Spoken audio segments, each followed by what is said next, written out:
রাত 10টা। কলকাতার একটি পুরনো স্টেশনে দাঁড়িয়ে রঞ্জন। বৃষ্টি পড়ছে টিপটিপ করে। হাতে একটা ছোট ব্যাগ। সে অপেক্ষা করছে শেষ ট্রেনের। দক্ষিণেশ্বরগামী লোকাল। একটা পাতলা শাড়ি পরা মেয়ে হঠাৎই এসে দাঁড়াল তার পাশে।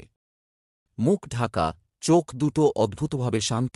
মেয়েটি ধীরে বলল, আপনি দক্ষিণেশ্বর যাবেন? রঞ্জন একটু চমকে উঠে বলল, হ্যাঁ। আপনি? আমিও। কিন্তু এই ট্রেনটা সব সময় আসে না। শেষমেশ ট্রেনটা এলো।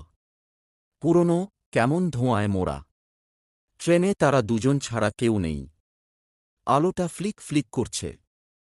রঞ্জন অস্বস্তি বোধ করলেও মেয়েটির শান্ত মুখে কিছু একটায় আশ্রয় খুঁজে পেল। ট্রেন ছুটছে, কিন্তু জানালার বাইরে যেন সময় থেমে গেছে।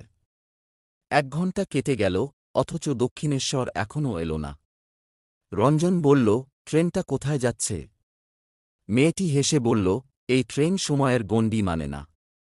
এটা শুধুই চলে হারিয়ে যাওয়া মানুষদের নিয়ে।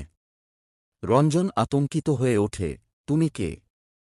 মেয়েটি ধীরে মুখ খুলে বলে, 3 বছর আগে যে ট্রেনে তুমি ওঠোনি, আমি উঠেছিলাম।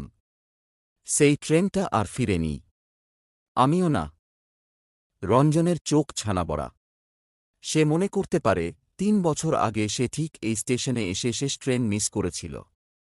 আর পরদিন খবর হয়েছিল, ট্রেন দুর্ঘটনায় সবাই মারা গেছে। হঠাৎই ট্রেন থেমে যায়। দরজা খুলে যায় নিজে থেকে। রঞ্জন ছুটে নেমে পড়ে। ঝড়ো বাতাস, কুয়াশা ভেদ করে সে আবার স্টেশনে ফিরে আসে। সকালে রঞ্জনের ঘুম ভাঙে নিজের বিছানায়। কিন্তু হাতে সেই মেয়েটির পড়ে থাকা সোনালি চুড়ি।